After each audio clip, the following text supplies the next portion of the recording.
Hello friends, welcome to Golden Career classes.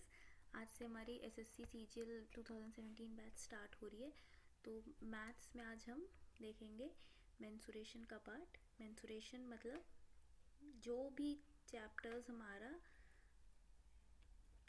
Deal करता है, जो भी एरियाज एंड वॉल्यूम वाली जो भी चीज़ें होती हैं वो डील करता है मैथ्स का मेंसुरेशन वाला पार्ट। एरिया, पेरीमीटर हो गया हमारा, या फिर जो भी वॉल्यूम्स वाले टॉपिक्स आ जाते हैं वो हमारे मेंसुरेशन वाले पार्ट्स में आते हैं। तो वो आज हम डिस्कस करेंगे। अगर आपको कभी भी कोई डाउट आता है तो आप हमें बेझिझक मेल कर सकते हैं info@goldencareer.co.in पर। आपकी प्रॉब्लम बहुत ही एफिशिएंटली और जल्दी सॉल्व कर दी जाएगी। और अगर आपको हमारे बैच के लिए रजिस्टर करना है तो भी आप हमारे बैच में रजिस्टर कर सकते हैं। आप हमारा वेबसाइट विज़िट करिए www.goldencareer.co.in। वहाँ पे आपको लिंक्स अवेलेबल हैं, आप वहाँ पे रजिस्टर कर सकते हैं। हमारे एसएससी बैच की रजिस्ट्रेशन फ़ीस 25 रुपीज़ है, तो आप उसके लिए रजिस्टर कर सकते हैं। और SBI PO वाली जो बैच है उसकी रजिस्ट्रेशन फ़ीस 10 रुपीज़ है। सो अब हम अपना स्टार्ट करते हैं ये चैप्टर। तो ये कुछ फॉर्मूले हैं जो हमें आने चाहिए। तो वो फॉर्मूले हम थोड़ा समझेंगे कि ये फॉर्मूले कहाँ से आते हैं, कैसे आते हैं, ताकि हमें थोड़ा सा याद रखने में थोड़ा इजी पड़े। तो हम सबसे पहले देखेंगे रेक्टेंगल। रेक्टेंगल सबको पता होता है क्या होता है। ऐसे कोई प्लेन फिगर जिसकी ऑपोजिट, मतलब ये और ये अपोजिट साइड्स, जैसे अगर हम इसका नाम दे देते हैं ABCD इस रेक्टेंगल का, तो रेक्टेंगल के केस में क्या होता है, AB is equal to DC and AB must be parallel to DC। ये जो है रेक्टेंगल का क्राइटेरिया है। और क्या होते हैं, all angles equal to 90 degree, ये हमारा रेक्टेंगल होता है। तो ये साइड्स इक्वल होंगे और ये साइड इक्वल होंगी, ये हमारा रेक्टेंगल होगा। तो रेक्टेंगल का जो एरिया होता है, एरिया मतलब ये वाला पार्ट, ये जो पूरा शेडेड रीजन है, ये उसका पूरा एरिया हो जाएगा। तो इस एरिया का फॉर्मूला होता है, यहाँ पे लिखा L into B, where L is length into B is breath.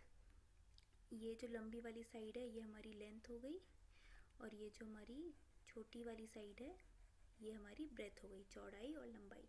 इनका जब हम प्रोडक्ट निकालते हैं, मल्टीप्लाई करते हैं, तो ये हमारा आता है एरिया। पेरीमीटर जो होता है, पेरीमीटर किसी भी चीज़ का बाउंड्री होता है। किसी भी फिगर का अगर हम बात करते हैं तो पेरीमीटर, अगर हम कहते हैं पेरीमीटर मतलब होता है बाउंड्री। तो ये जो रेक्टेंगल है, इस रेक्टेंगल का मैं ये वाला ड्रॉ करती हूँ। तो ये जो हम यहाँ से A से स्टार्ट करें, A से गए B, B से C, C से फिर D, D से फिर A, ये जो हमने जहाँ से स्टार्ट किया हम वहीं वापस आए अभी। तो ये जो डिस्टेंस हमारी पूरी कवर हुई, यही हो जाएगा हमारा पेरीमीटर। तो अगर इस रेक्टेंगल की बात करें तो रेक्टेंगल का पेरीमीटर क्या हो जाएगा, AB plus BC plus CD plus DA, ये हमारा पेरीमीटर हो गया। अब पेरीमीटर अगर हमने जैसे रेक्टेंगल की बात करी थी, रेक्टेंगल के केस में क्या है, AB is equal to DC, मतलब AB और CD या DC, इसको कुछ भी बोलें, ये दोनों बराबर हैं, और BC और DA बराबर हैं। तो इस केस में हम लिख सकते हैं perimeter is equal to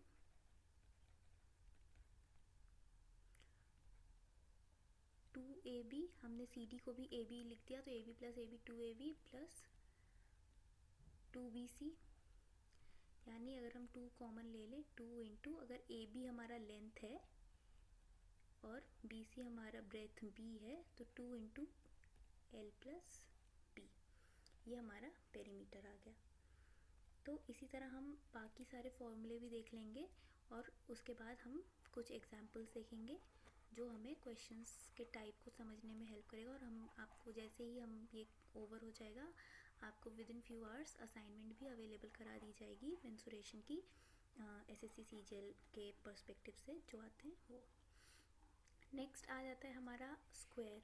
square और रेक्टेंगल में बहुत ज़्यादा सिमिलैरिटी है, बस फ़र्क इतना है कि स्क्वायर की सारी साइड्स बराबर होती हैं, ऑल साइड्स आर इक्वल। और हमारे रेक्टेंगल के केस में क्या था, सिर्फ अपोजिट साइड्स इक्वल थी। तो स्क्वायर के केस में जो हमारा फॉर्मूला होता है वो थोड़ा ज़्यादा इजी हो जाता है। तो अगर ये हमारा स्क्वायर है ABCD, तो हमारी सारी साइड्स को अगर हम मान लेते हैं उसका साइड लेंथ जो है वो A है, तो एरिया आएगा हमारा A इंटू ए। जैसे हम लोग लेंथ इंटू ब्रेथ पिछली बार किया था, इसका लेंथ भी A है, ब्रेथ भी A है, तो ये A इंटू ए आ जाएगा, एरिया तो A स्क्वायर आ गया। और पेरीमीटर अगर हम ये पूरा ऐड करते हैं तो 4 बार A ऐड होगा, तो ये एरिया हो गया हमारा, पेरीमीटर हो गया 4A। तो अगर कोई क्वेश्चन आ गया है, मान लीजिए कि आपको एक स्क्वायर दिया है जिसकी साइड है मान लीजिए 4 सेंटीमीटर और उसका पेरीमीटर पूछा है और एरिया पूछा है, तो पेरीमीटर जो होगा वो होता है 4A। मैं इसको 5 कर देती हूँ वरना आपको कन्फ्यूजन हो जाएगा। पेरीमीटर पूछा है 4A, तो पेरीमीटर क्या हो जाएगा हमारा 4 into 5 equals to 20 centimetre. Unit ध्यान दीजिएगा, यहाँ पे यूनिट सेंटीमीटर है। और एरिया के केस में क्या हो जाएगा, एरिया क्या होता है A स्क्वायर, ये हो जाएगा 5 इंटू 5 और दोनों हमारे सेंटीमीटर थे, तो सेंटीमीटर इंटू सेंटीमीटर हो जाएगा सेंटीमीटर स्क्वायर। इसका एरिया आ जाएगा 25 सेंटीमीटर स्क्वायर।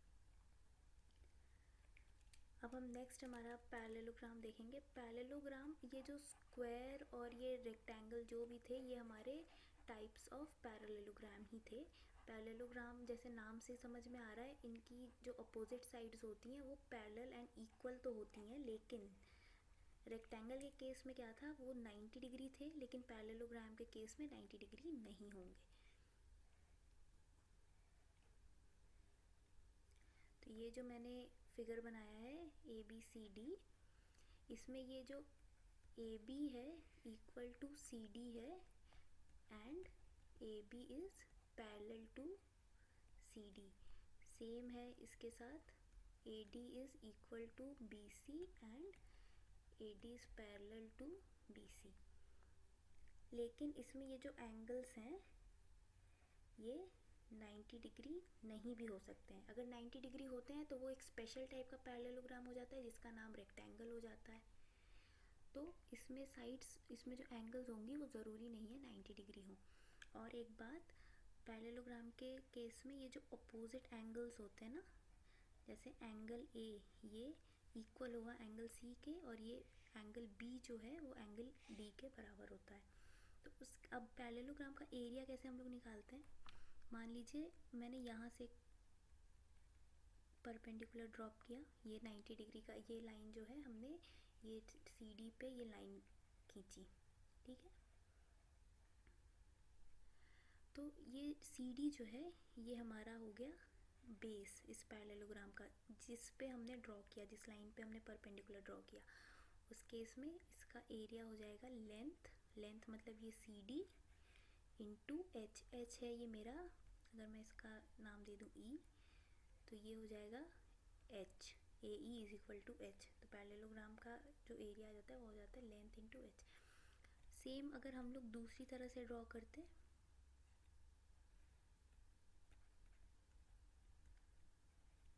अगर हमने यहाँ से ड्रॉ किया होता, ये 90 डिग्री का एंगल इस बेस पे ड्रॉ किया होता, तो उस केस में हमारा ये होता H और ये होता बेस। तो यहाँ पे हमारा जो एरिया हो जाता वो होता BC इंटू AF, और इस केस में हमारा एरिया है CD इंटू AE।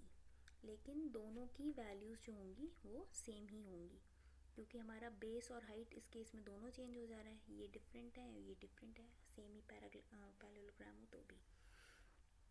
पैरेललोग्राम का पेरीमीटर जो होता है वो सेम होता है रेक्टेंगल के, क्योंकि वही बात है जब दोनों साइड्स जो होते हैं अपोजिट साइड्स इक्वल होते हैं, तो दोनों को जब हम कवर करेंगे तो वो ऐड होके उतना ही आ जाएगा, ठीक है। तो पेरीमीटर होता है 2 इंटू लेंथ प्लस ब्रेथ। अगर इसका हम एग्जांपल दे दें, मान लीजिए ये हमारा कोई पैरेललोग्राम है,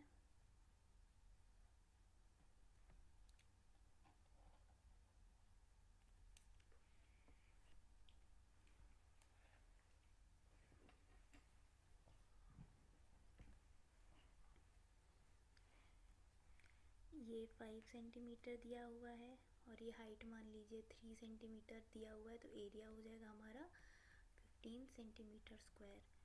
और ये मान लीजिए हमारा 4 सेंटीमीटर साइड्स दी हुई हो, तो अगर हमें पैरेललोग्राम का 2 साइड पता है तो फिर हम इसका पेरीमीटर निकाल सकते हैं 2 इंटू लेंथ प्लस ब्रेथ करके। तो ये हो जाएगा 2 into 5 plus 4 is equal to 18 centimetre. ये हमारा पेरीमीटर हो गया था, और ये 15 सेंटीमीटर स्क्वायर जो आया था ये हमारा एरिया था। अब हम थोड़ा ट्रायंगल के एरिया और पेरीमीटर का देख लेंगे। ट्रायंगल के केस में एरिया दो तरह से निकाला जा सकता है। पहली चीज़, अगर आपको ट्रायंगल का बेस और हाइट पता हो, बेस जैसे ये ट्रायंगल है, तो अगर आपको ये हमारा, अगर ये हाइट हमेशा जो होती है ना वो परपेंडिकुलर वाली लाइन ही होती है, ये जो 90 डिग्री का एंगल बनाती है। तो ये अगर ट्रायंगल है हमारा ABC, तो अगर हमें ये AD हाइट पता है तो ये हमें यही वाला, हमें BC बेस ही पता होना चाहिए। ये नहीं कि हमें इन दोनों में से कोई एक साइड पता हो। तो हम जिस भी साइड पर हाइट बन रही है, हाइट जिस भी साइड से हम लोग ड्रॉप कर रहे हैं, वही वाला बेस हमें पता होना चाहिए। दूसरा बेस पता होने से नहीं चलेगा। अगर हम लोग ऐसा ट्रायंगल अगर हम लोग ड्रॉ करते हैं तो हमें AC और BD पता होना चाहिए। अगर BD हमारा हाइट है तो बेस जो होगा हमारा AC होगा। ठीक है, तो ट्रायंगल का जो एरिया होता है वो होता है हाफ इंटू बेस, मतलब ये BC, इंटू हाइट। हाइट मतलब इस, अगर ABC इस वाले ट्रायंगल को देखें हम, तो हाइट इसका हो जाएगा AD। एक तो ये तरीका है ट्रायंगल का एरिया निकालने का। दूसरा तरीका है हेरॉन्स फार्मूला। ये आप सबने अगर पढ़ाई की होगी तो आपको पता ही होगा। हेरॉन्स फार्मूला होता है ये वाला, ये है under root S into S minus A into S minus B into S minus C पूरे पर रूट। ये SABC क्या है? ये हमारा ट्रायंगल है ABC,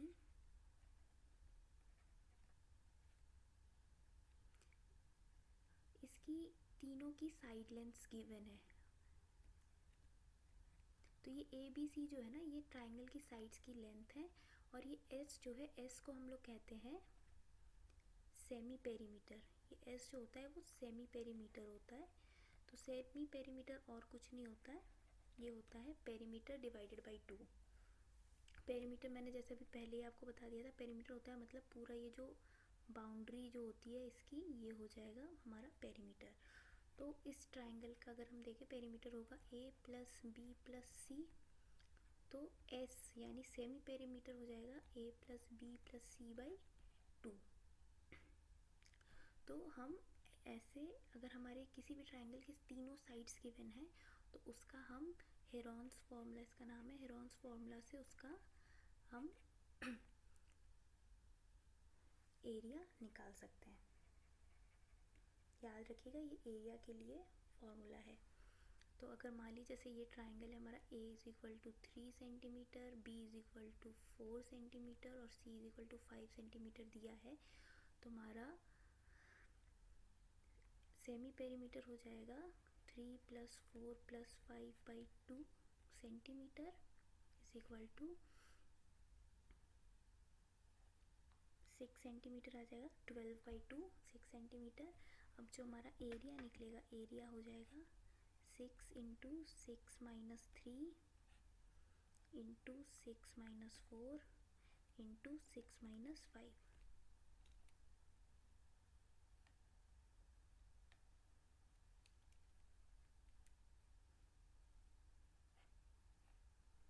तो ये आ जाएगा हमारा रूट में ही 6 इंटू 3 इंटू 2 इंटू 1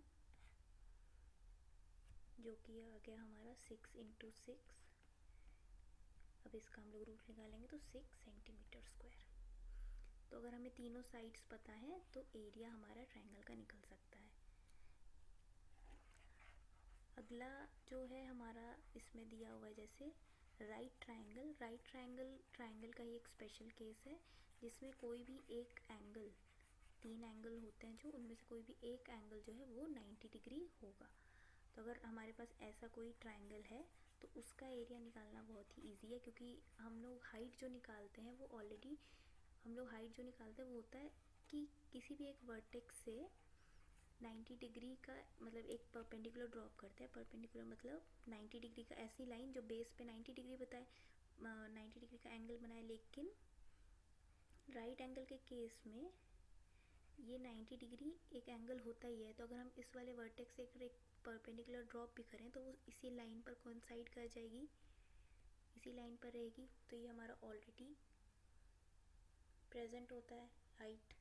तो अगर हम इसको हाइट मान लें, अगर हम लोग ए बी को हाइट मानते हैं तो हमारा बी सी बेस हो जाएगा। अगर हम लोग बी सी को हाइट मानते हैं तो ए बी जो होगा वो बेस हो जाएगा। मतलब ये हाइट और ये इस बेस पे आ गया, ठीक है।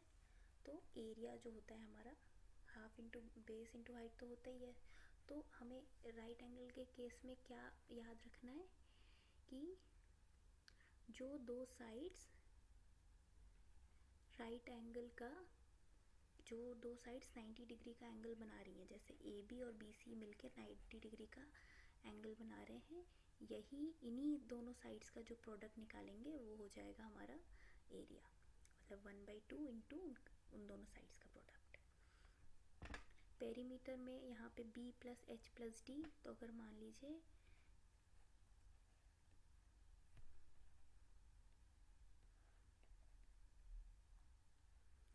अगर हमारा ए बी b है, बी सी h है और ए सी जो कि है हाइपोटेन्यूज, 90 डिग्री के एंगल वाले साइड, अपोजिट साइड को हाइपोटेन्यूज कहते हैं, वो साइड है। इन तीनों साइड्स का सम हो जाएगा पेरीमीटर। अगला आ जाता है हमारा इक्विलैटरल ट्रायंगल। इक्विलैटरल ट्रायंगल जो होता है ऐसा ट्रायंगल होता है जिनकी तीनों साइड्स बराबर होती हैं। मतलब ए बी = बी सी = ए सी। ये हमारा ये ट्रायंगल का क्राइटेरिया। और तीनों एंगल्स जो होते हैं वो होते हैं बराबर और होते हैं 60 डिग्री के।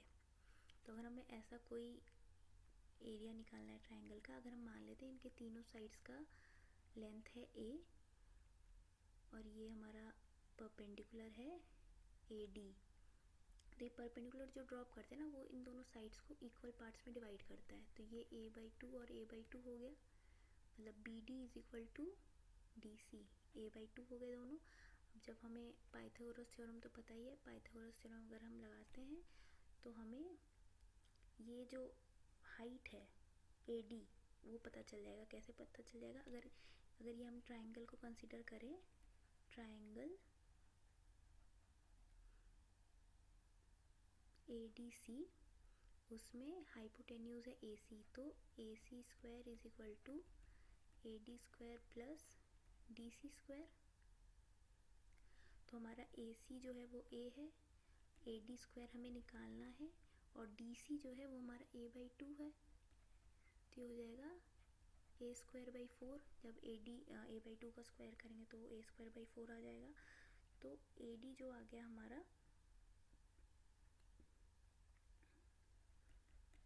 a² - a²/4। तो AD क्या हो जाएगा? इसका रूट हो जाएगा, पूरे का रूट = √3/2a। ये जो हाइट होती है, ये तीनों हाइट्स जो होती हैं इनकी सेम होगी इक्विलैटरल ट्रायंगल की। दूसरे टाइप के ट्रायंगल्स में ये चेंज होती रहती हैं। तो हाइट हमारी पता चल गई। इक्विलैटरल ट्रायंगल के केस में अगर हमें साइड पता है तो हम उसका हाइट भी निकाल सकते हैं, और हाइट जो होती है उसकी √3/2 होती है। अब हाइट है हमारे पास, बेस हमें पता है, तो हम ट्रायंगल का एरिया तो हमें पता ही है, half into base into height होता है। तो एक इक्विलैटरल ट्रायंगल के केस में एरिया हो जाएगा हाफ इंटू बेस हमारा कितना है, ये पूरा बेस हमारा ये है BC इसकी लेंथ क्या है a, और हाइट हमने अभी क्या निकाला कैलकुलेट करके, इंटू √3/2 a।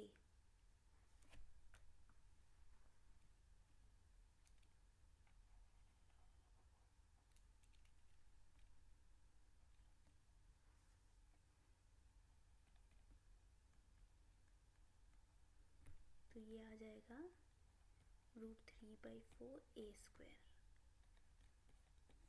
ये जो है एक इक्विलेटरल ट्रायंगल का एरिया आ गया।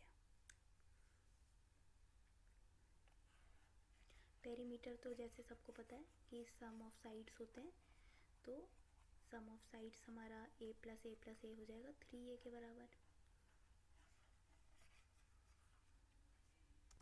अगर हमारा कोई इक्विलेटरल ट्रायंगल है जिसका साइड दिया हुआ है हमारा 3 सेंटीमीटर, तो उसका एरिया अगर हमें निकालना है तो एरिया उसका क्या हो जाएगा 1/2 × 3 × √3/2 × 3। ये जो 3 है ये a वाला 3 है, साइड = 3 सेंटीमीटर ले लिया हमने, तो ये हो जाएगा 9√3/4 सेंटीमीटर स्क्वायर। ये हमारे इस इक्विलेटरल ट्रायंगल का एरिया आ जाएगा। अब हम वापस आ जाते हैं क्वाड्रिलेटरल पे। क्वाड्रिलेटरल यानी कि जिन ऐसे प्लेन फिगर्स जिनके साइड्स जो होते हैं वो मतलब 4 साइड्स वाले प्लेन फिगर। ट्रेपेजियम का तो कुछ एक ऐसा होता है फिगर्स, जो अपोजिट साइड होते हैं ना, वो मतलब कोई एक अपोजिट साइड जो होगी वो पैरेलल होगी, दूसरी वाली जो है वो पैरेलल नहीं होंगी। जैसे ये वाला जो हमने ट्रेपेजियम ड्रॉ किया है ABCD, इसमें AB जो है वो पैरेलल है DC के बट इक्वल नहीं है, और AD और BC ये तो पैरेलल भी नहीं है इक्वल भी नहीं है। अगर ऐसा हमारे पास कोई ट्रेपेजियम आ जाता है तो इसका एरिया हम लोग निकालते हैं। यहाँ जैसे फॉर्मूला दिया हुआ है 1/2 × H × a + b। ये जो a + b है, ये दोनों ये जो पैरेलल साइड्स है ना, पैरेलल साइड्स का सम इंटू इन पैरेलल साइड्स के बीच का जो डिस्टेंस है, ये AE जो है, मतलब ये हाइट भी कह सकते हैं, दो पैरेलल लाइंस के बीच में ये जो परपेंडिकुलर डिस्टेंस आता है ये हाइट हो गया इसका। तो ट्रेपेजियम का एरिया होता है 1/2 × H इंटू ये जो दो पैरेलल साइड्स है AB और ये CD, इनका सम। अगर हमें ये लेंथ पता है हम तभी ट्रेपेजियम का एरिया निकाल सकते हैं। और पेरीमीटर का एरिया तो पता ही, अरे सॉरी, ट्रेपेजियम का पेरीमीटर जो होता है वो तो पता ही है, ये साइड्स के सम है, चारों साइड्स के AB + BC + CD।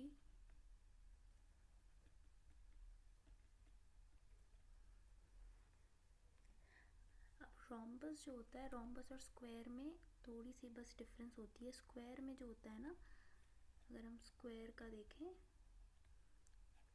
स्क्वायर में ये जो सारे एंगल्स हैं ये 90 डिग्री के होते हैं और सारे साइड्स एक दूसरे के बराबर होते हैं, इक्वल होते हैं। रोम्बस के केस में साइड्स इक्वल तो होते हैं लेकिन ये जो एंगल्स होती हैं वो 90 डिग्री नहीं होती हैं। ये सारे साइड्स बराबर हैं, सारे, अगर कोई एक 3 सेंटीमीटर तो सारे 3 सेंटीमीटर, लेकिन जो एंगल्स होते हैं ना वो सिर्फ अपोजिट एंगल्स बराबर होते हैं। ठीक है। अगर हमारे पास कोई रोम्बस दिया है तो रोम्बस का जो हम लोग एरिया निकालते हैं वो निकालते हैं डायगोनल्स के प्रोडक्ट से और उसको डिवाइडेड बाई 2 करते हैं। तो अगर हमारे पास कोई रोम्बस है ABCD, अगर हमारे पास जो रोम्बस है ABCD, तो रोम्बस का जो एरिया होगा 1/2 × AC × BD।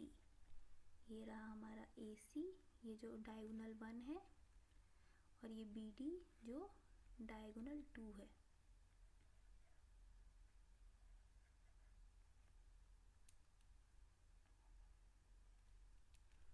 AC × ये BD है। तो डायगोनल का प्रोडक्ट इंटू हाफ ये होता है रोम्बस का एरिया। पेरीमीटर तो हमें पता ही है क्योंकि सारे साइड्स इक्वल हैं, तो सारे साइड्स ए ले लें या एल ले लें, कुछ भी ले लें, तो सबको हम सम करेंगे तो इक्वल टू 4a आ जाएगा। तो ये हमारा पेरीमीटर हो गया। फिर आता है हमारा सर्कल।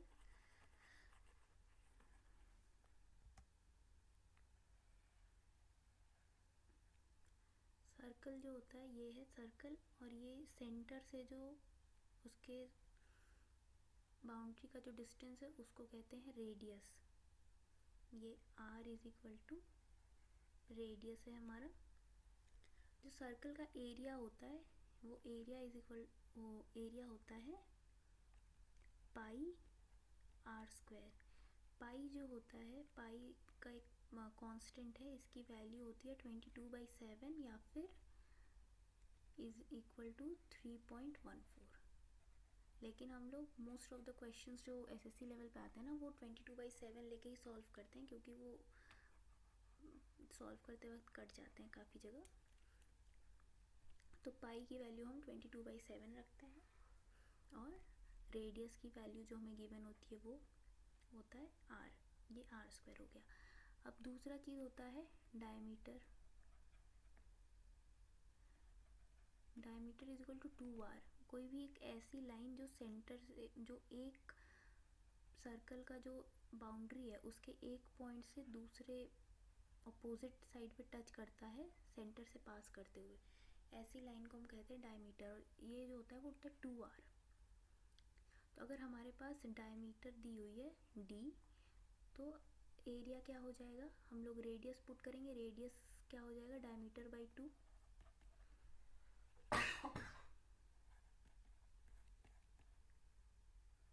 इसका square is equal to pi d square by 4। अगर हमारे पास डायमीटर गिवन है तो हमारा एरिया ऐसे निकलेगा, और अगर हमारे पास रेडियस गिवन है तो एरिया ऐसे निकलेगा। या फिर हम ऐसा भी कर सकते हैं, डायमीटर दिया हुआ है तो उससे हम लोग रेडियस निकाल लेंगे डिवाइडेड बाई 2 करके। अगर मान लीजिए डायमीटर दे दिया है 6 सेंटीमीटर तो r निकाल लेंगे हम लोग 3 सेंटीमीटर। ठीक है। अब सर्कल में हम लोग एक और वर्ड सुनते हैं जो कि होता है सर्कमफ्रेंस। सर्कमफ्रेंस और कुछ नहीं होता, वो होता है सर्कल का पेरीमीटर।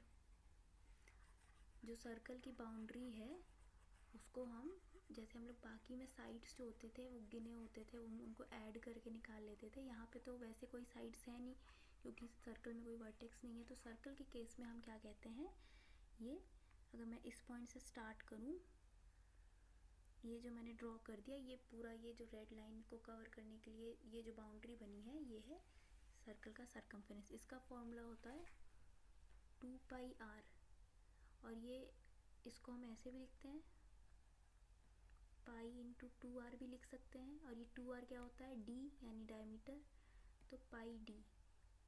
अगर हमारे पास रेडियस गिवन है तो 2πr करके सर्कमफेरेंस निकालेंगे, अगर हमारे पास डायमीटर गिवन है तो पाई d कर देंगे डायरेक्ट, तो हमारे पास सर्कमफेरेंस आ जाएगा। ये एरिया ऑफ सेक्टर, सेक्टर ये होता है कि अगर आप, ये जो हमारा सेंटर है, दो रेडियस के बीच का वाला जो एरिया है ये होता है सेक्टर। मान लीजिए इन दोनों के बीच का एंगल जो है, दो रेडियस के बीच का एंगल है थीटा, तो उस एरिया, वो एरिया क्या हो जाएगा, हमारा जो नॉर्मल एरिया क्या होता है पाई r स्क्वायर इंटू करेंगे हम थीटा, ये जो एंगल है बीच में,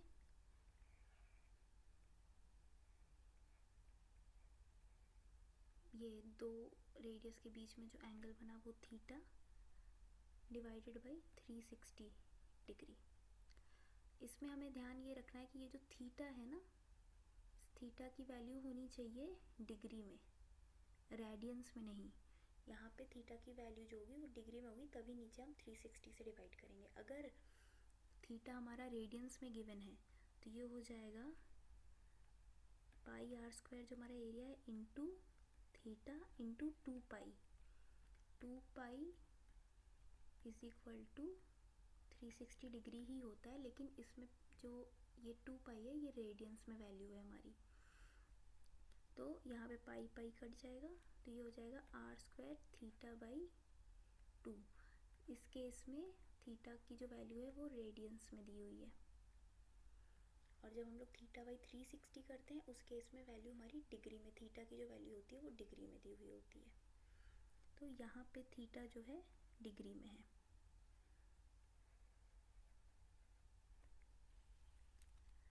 एक अगला हम लोग पढ़ेंगे थोड़ा इस टाइम पे, जब हम लोग 3D फिगर्स में आ जा रहे हैं, स्टार्ट हम लोग कर रहे हैं फ्रस्टम से। 3D मतलब तो ऐसी फिगर्स जो कि हम पेपर में ड्रॉ नहीं कर सकते, जो प्लेन ऑफ पेपर के बाहर रहता है, उभरा हुआ रहता है, वो सारे 3D फिगर्स होते हैं। फ्रस्टम होता है, मान लीजिए कोई एक कोन है, ये अगर ये ऊपरी हिस्सा ये हम काट के निकाल दें तो हमारे पास क्या बचता है,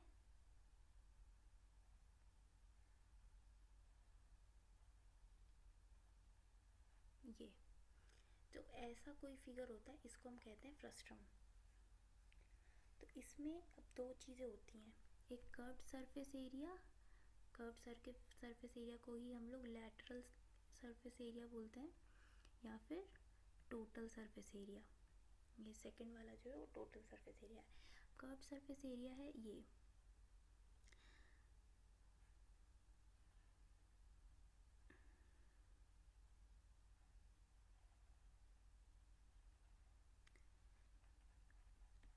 जो मैंने शेडेड एरिया कर दिया है, इनको छोड़ के जितना भी एरिया है, मतलब ये जो कर्व्ड पार्ट होता है वो होता है कर्व्ड सरफेस एरिया। मतलब अगर मैं इसको यहाँ से कट कर दूँ, मान लीजिए एक हॉलो फिगर है, एक हॉलो कोन है, उसका ऊपर का पार्ट कट गया है, और मैं उसको यहाँ से कट करती हूँ, एक साइड एक शीट कट करती हूँ, इस वाले पॉइंट से लेकर यहाँ से, ठीक है, पीछे वाला पार्ट जुड़ा है, तो ये यहाँ पे कैसा फिगर बन जाएगा,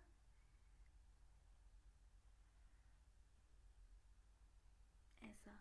अगर मैं इसको रोल करूँ दोबारा तो फिर ये कन्वर्ट हो जाएगा इस वाले फिगर में। तो ये देखिए, ये वाला जो एक पार्ट है ये ट्रेपेजियम जैसा दिख रहा है, ठीक है। तो एक ट्रेपेजियम का एरिया हमने क्या पढ़ा था, हाफ इंटू ए इंटू बी। तो ए क्या है हमारा, ये, और ये बी क्या है हमारा, नीचे वाला पार्ट। तो अब देखिए, अब हमने जब इसको रोल किया था तो बी क्या हो जाएगा, अगर हमने मान लीजिए ये सेंटर है हमारा, तो ये वाला एक ये सर्कल सा है, तो इसका रेडियस आर है, और ये वाला जो है ये पूरा है, ये सर्कल सा है, इसका भी रेडियस जो है वो आर है, सॉरी ये R1 हो गया और ये R2 हो गया, ठीक है। अब इस केस में ये वाला जो B लेंथ है वो ये पूरे सरकमफ्रेंस के बराबर होगा। ये हमने एक साइड बस कट करके इसको स्प्रेड कर दिया है, तो इसका अगर हम लोग सरकमफ्रेंस निकालें तो ये B के बराबर आएगा। तो B हमारा क्या हो जाएगा, सरकमफ्रेंस, सर्कल का सरकमफ्रेंस का फॉर्मूला हमने यहाँ पे देखा हुआ है, 2πr।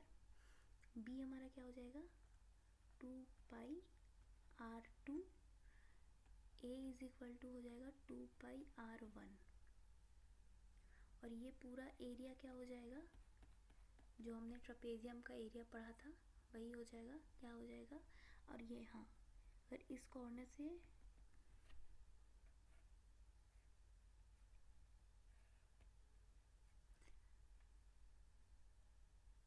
अगर हम यहाँ से एक ऐसे ये हाइट ड्रॉ करें, ये सारी लेंथ्स जो हैं ये इक्वल होंगी, ये दो पैरेलल लाइंस के बीच के परपेंडिकुलर डिस्टेंस है ये सारे, तो ये सारे एक दूसरे के इक्वल होंगे। तो हमने जो फ्रस्टम ड्रॉ किया था उसका जो हाइट था,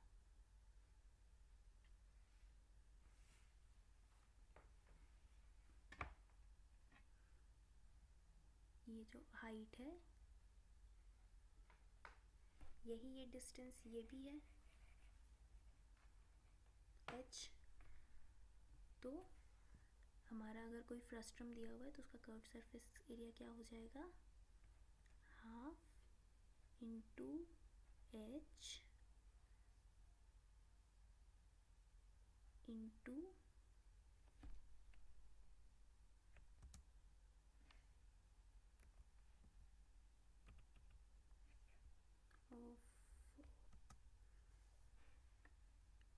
एच इंटू ए हमारा क्या है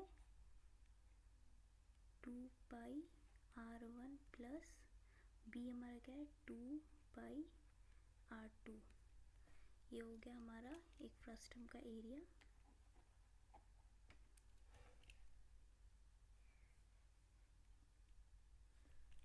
यहाँ पे देखते हैं तो एरिया हमारा क्या हो जाएगा हाफ इंटू एच इंटू 2π। अगर हम कॉमन बाहर ले लेते हैं तो ये हो जाएगा r1 प्लस r2। ये जो है ये ऊपर वाला जो है टॉप उसका रेडियस है और ये नीचे वाले का रेडियस है, बॉटम वाला पार्ट जो है उसका रेडियस है। तो ये हमारा क्या आ गया, ये 2 हमारा कट जाता है, पाई एच r1 प्लस r2। ये है हमारा एक फ्रस्टम का कर्व्ड सरफेस एरिया। अब टोटल सरफेस एरिया मतलब इसमें जितने भी पार्ट्स हैं पूरे का सरफेस एरिया। तो अगर हम यहाँ पे ये फ्रस्टम ड्रॉ करते हैं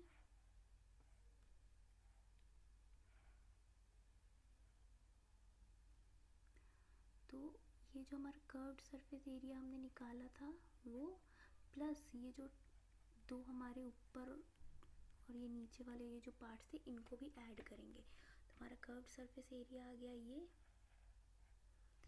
प्लस इसमें करेंगे ये वाला एरिया। तो ये एक सर्कल जैसा है, ये सर्कल का एरिया क्या हो जाएगा पाई r1 स्क्वायर प्लस ये नीचे वाला हमारा जो एरिया है ये क्या हो जाएगा प्लस पाई r2 स्क्वायर।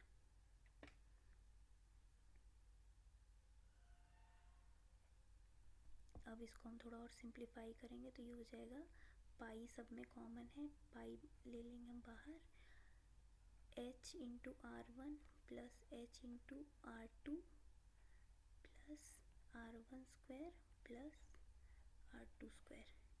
ये आ गया हमारे फ्रस्टम का टोटल सरफेस एरिया। ये चीज़ मैंने यहाँ पे ये सॉल्व कर दी, ये जस्ट इसमें ही हम लोग ने ऐड कर दिया है कर्व्ड सरफेस एरिया में, ये जो ऊपर वाला ये था और इसको भी हमने ऐड कर दिया, तो ये हमारा टोटल सरफेस एरिया आ गया। नेक्स्ट हम देखते हैं क्यूब के बारे में। क्यूब जो होता है वो एक 3D फिगर होता है जिसमें सारे साइड्स जो होते हैं ना वो इक्वल होते हैं। ये हमारा क्यूब है, इसका ये जो साइड लेंथ है दिया हुआ है a। तो वॉल्यूम देखिए, वॉल्यूम क्या होता है हमारा, ये length into breadth into height, ये होती है हमारा, ये हमारा हो गया वॉल्यूम। तो इसके केस में क्यूब के केस में तीनों ही इक्वल हैं a के, तो हम लोग ये क्या होता है वॉल्यूम a इंटू ए, ये हो जाएगा हमारा a क्यूब। अब लैटरल सरफेस एरिया जैसे मैंने आपको बताया था कि ये वाला जो एरिया है ये वाले फेस प्लस ये सामने वाला जो फेस है वो, फिर ये साइड वाला फेस और फिर ये जो हमारा बैक वाला फेस है वो, इसको ऐड करेंगे।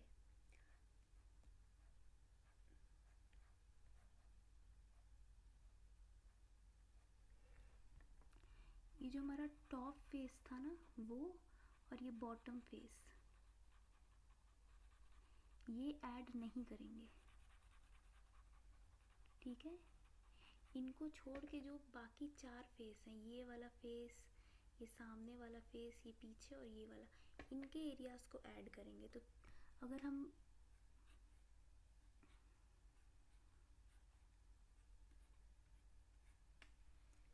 इस फिगर में देखें तो ये हमारा A है, ये साइड, ये वाला अगर हम फेस कंसीडर करते हैं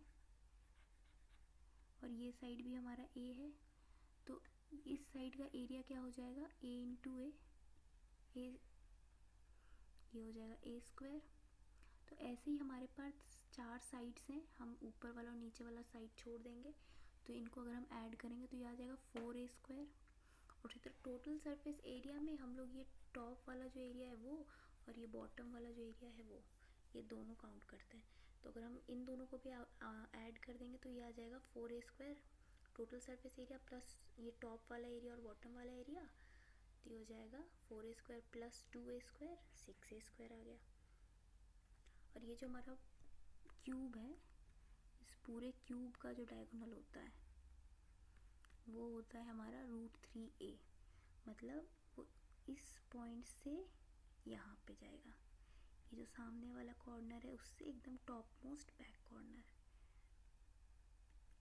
ये होता है √3a। ठीक है, अभी हम निकालते कैसे हैं, ये थोड़ा सा पाइथागोरस थ्योरम लगेगा। पहले हम ये वाला जो बेस है इसको कंसिडर करते हैं। ये a है, ये a है, तो इसका डायगोनल क्या हो जाएगा, ये 90 डिग्री का एंगल है इन दोनों के बीच में। पाइथागोरस थ्योरम लगाएंगे तो ये वाला क्या हो जाएगा, हाइपोटेन्यूज √2a। अब ये वाला डायगोनल निकालने के लिए हम ये वाला ट्रायंगल कंसिडर करेंगे। यहाँ से ये स्ट्रेट, ये a b, ये c, ये ट्रायंगल कंसिडर करेंगे। तो इस केस में AC²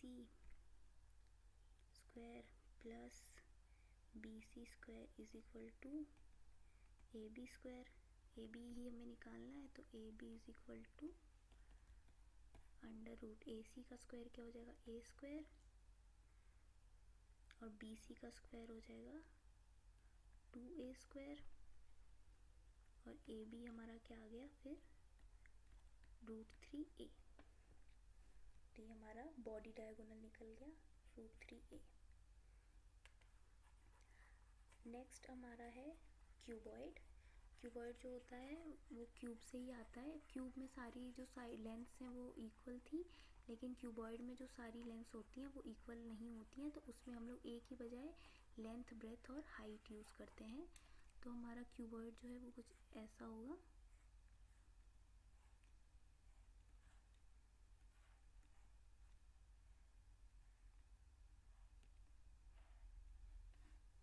ठीक है, ये हमारा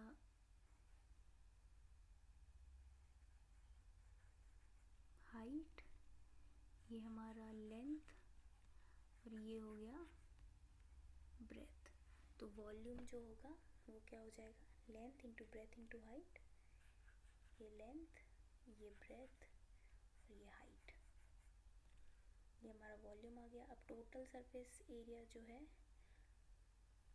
वो हम कैसे निकाल रहे हैं, सारे जो एरियाज़ हैं उनको ऐड करने हैं। तो अब ये देखिए, ये जो अपोजिट फेसेस है ना, ये दोनों सेम, इनके एरियाज सेम होते हैं।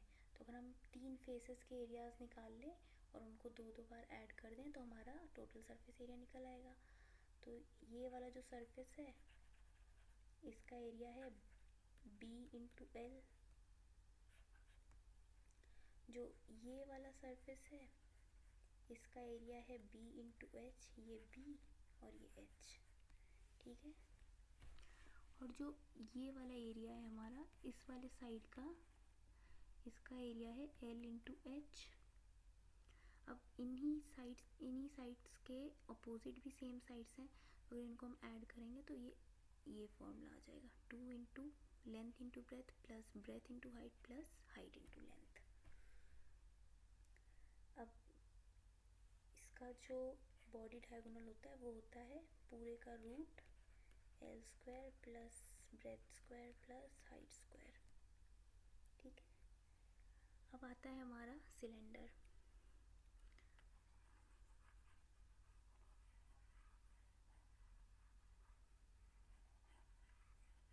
यहाँ पे जो हम सिलेंडर पढ़ रहे हैं वो पढ़ रहे हैं राइट सर्कुलर सिलेंडर।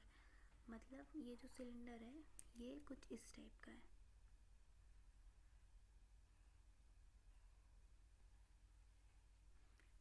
इस टाइप के सिलेंडर को कहते हैं right circular cylinder.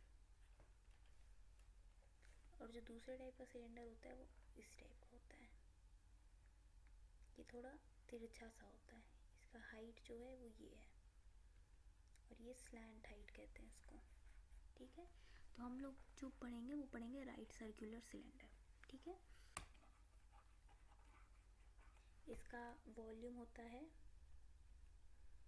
Pi are square H. ठीक है, लैटरल सरफेस एरिया मतलब ये वाला, ये जो एरिया है इसका फॉर्मूला होता है 2πRh। आर जो है वो रेडियस है, ये वाला,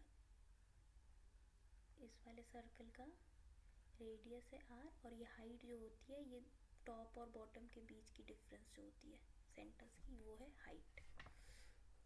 तो कर्व्ड सरफेस एरिया होता है 2πr इंटू एच, और टोटल सरफेस एरिया होता है कर्व्ड सरफेस एरिया प्लस ये जो टॉप और बॉटम वाले एरियाज जो हमने पहले छोड़ दिए थे, ये वाले जो एरिया हम छोड़ दिए थे ये भी ऐड कर देते हैं। तो ये इनके एरिया क्या है, पाई आर स्क्वायर, तो प्लस 2πr², तो ये आ जाएगा 2πRh plus 2πr²। 2πr common आ गया, r प्लस h, ये है हमारा टोटल सरफेस एरिया। ठीक है,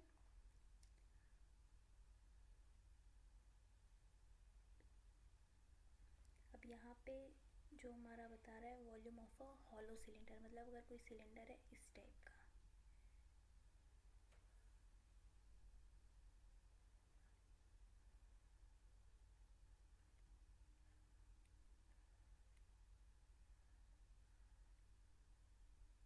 खोप मतलब ये इतना सा ये डिस्टेंस है, ये बड़ा वाला रेडियस जो है वो कैपिटल आर है, और ये छोटा वाला जो रेडियस है ये है आर, स्मॉल आर। तो इसको निकालने के लिए हम क्या करेंगे, बड़े वाले सिलेंडर के वॉल्यूम से छोटे वाले सिलेंडर का वॉल्यूम माइनस कर देंगे, तो ये जो रिमेनिंग जो वॉल्यूम है वो हमारा निकल जाएगा। तो वॉल्यूम का फॉर्मूला तो हमें पता ही है, पाई आर स्क्वायर एच, तो बड़े वाले के लिए कैपिटल आर, एच हाइट तो दोनों की सेम ही है, minus pi are square h. तो पाई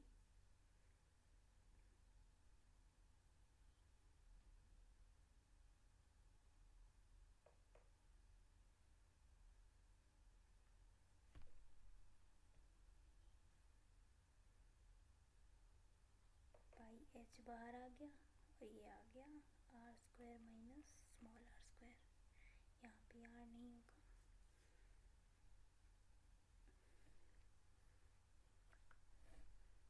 नेक्स्ट आ जाता है कोन। ये हमने जैसे सिलेंडर के केस में पढ़ा था, सिलेंडर का वॉल्यूम कितना होता है, पाई आर स्क्वायर एच।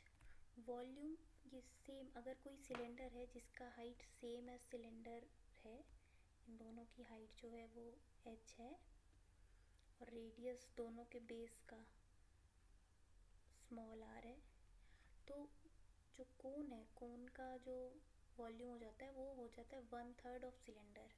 याद रखिएगा रेडियस और हाइट सेम है दोनों की, 1/3 पाई आर स्क्वायर एच, ये हो जाता है कोन का केस।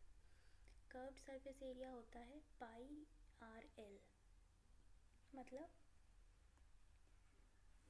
ये आर और ये जो स्लैंट हाइट होती है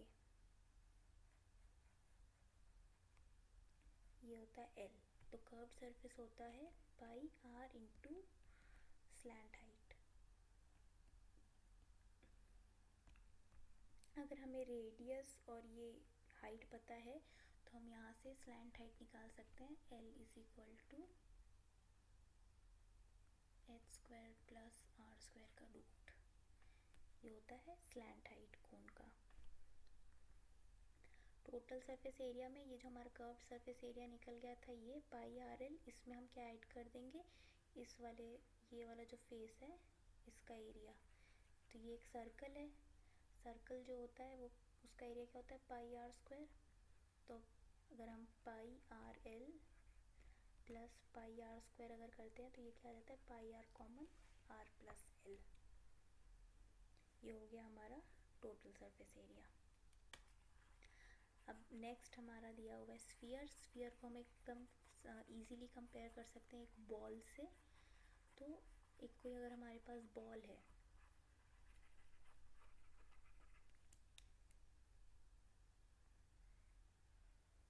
तो उसका वॉल्यूम निकालते हैं हम 4/3 पाई आर क्यूब से, क्योंकि स्फीयर में सिर्फ रेडियस ही होता है आर और इसका हाइट भी बराबर होता है आर के।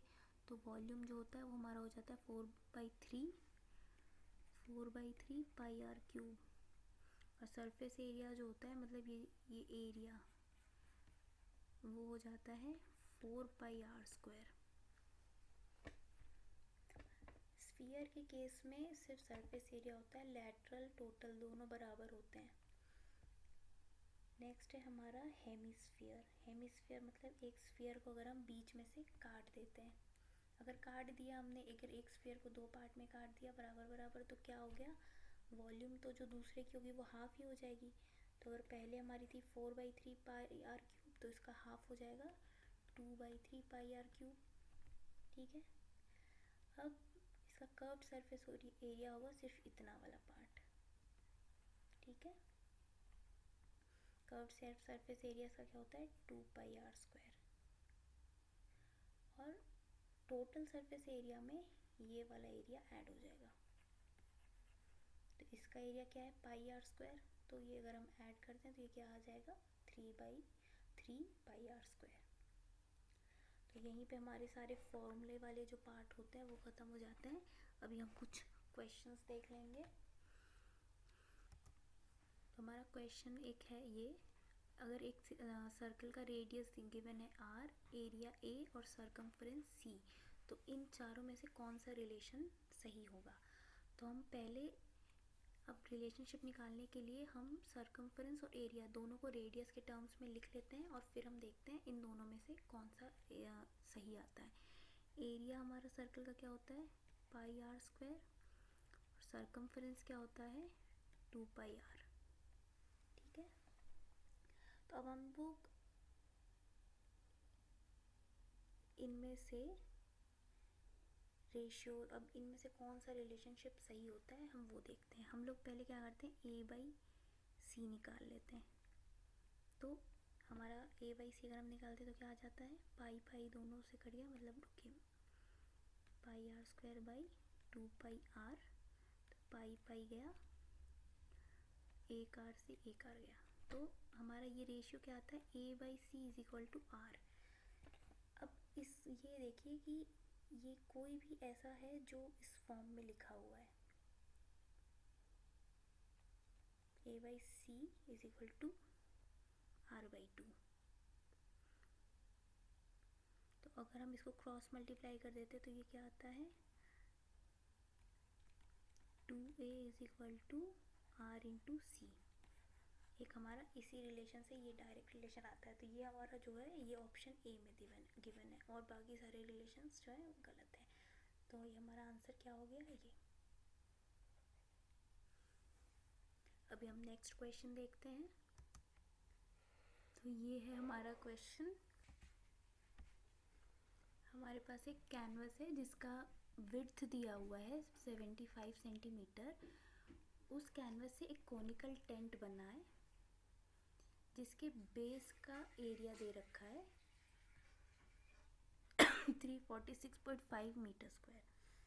तो हमसे उस कैनवस का लेंथ पूछ रहा है कि उस कैनवस का लेंथ कितना होगा अगर उसकी विड्थ, अगर जैसे हमारे पास एक ऐसा कैनवस है उससे हमें ये बनाना है कोन। तो हमसे पूछ रहा है कि इस कैनवस का ये विड्थ दिया हुआ है, लेंथ कितनी होगी।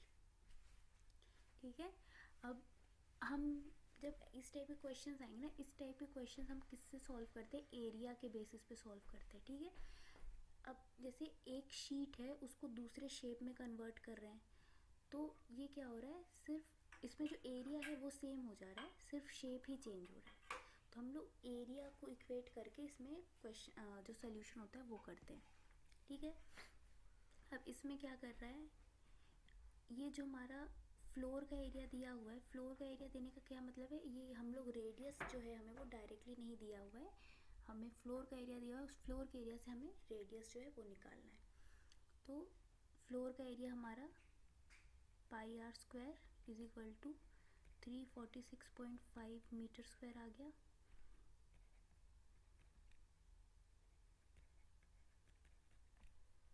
पाई का वैल्यू होता है 22/7, तो आर हमारा हो जाएगा √346.5 इंटू 7/22। तो आर को जब हम सॉल्व करेंगे आंसर आ जाएगा हमारा 10.5 मीटर। यहाँ पे मीटर स्क्वायर था, जब रूट कर रहे हैं हमारा तो आंसर में आ जाएगा आर की वैल्यू मीटर। तो हमें रेडियस पता चल गई इसकी कितनी है। तो अगर हमें इस शीट का हमें ब्रेथ पता है 75 सेंटीमीटर, ठीक है। तो लेंथ, अगर हमें इस शीट का एरिया पता चल जाए तो हमें इस शीट का लेंथ पता चल जाएगा। अब इस शीट का एरिया कैसे पता चलेगा? इस शीट का जो एरिया है वो इस कोन के कर्व्ड सरफेस एरिया के बराबर ही है, क्योंकि इसी शीट से ये एरिया बना है। तो अगर हम कोन का एरिया निकाल लेते हैं तो फिर हमें शीट का एरिया पता चल जाएगा। तो अगर कोन का एरिया, कर्व्ड सरफेस एरिया क्या होता है, CS से लिखती हूँ मैं कर्व्ड सरफेस एरिया को, ये होता है पाई आर एल। और स्लैंट हाइट मैंने आपको पहले ही बताया था, आर होता है √r² प्लस h²। h हमारा दिया हुआ है क्या है, 14 मीटर है। तो कर्व सरफेस एरिया क्या हो जाएगा यहाँ पे 22/7 इंटू 10.5 इंटू √14 का स्क्वायर प्लस 10.5 का स्क्वायर। ये वाला, ये जो सॉल्व करेंगे हम, तो ये सॉल्व करके हमारा आ जाएगा 17.5। तो ये हो जाएगा 22/7 इंटू 10.5 इंटू 17.5, ठीक है। अब हमारे पास ये कर्व्ड सरफेस एरिया आ गया। हमारे पास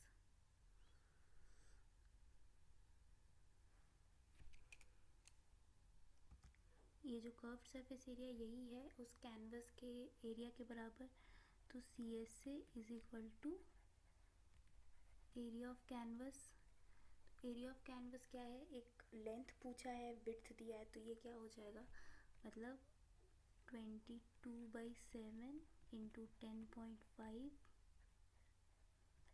into 17.5 is equal to, length मान लेते हैं, ये जो L पूछा हुआ है इसको हम मान लेते हैं L लेंथ, इंटू हमारा ये विड्थ क्या दिया है 75 सेंटीमीटर दिया, और हमारे बाकी सारी यूनिट्स जो हैं मीटर में। तो हम इस 75 को कन्वर्ट कर लेंगे किस में, मीटर में। तो 75 सेंटीमीटर को अगर हम मीटर में कन्वर्ट करेंगे तो ये 100 से डिवाइड हो जाएगा।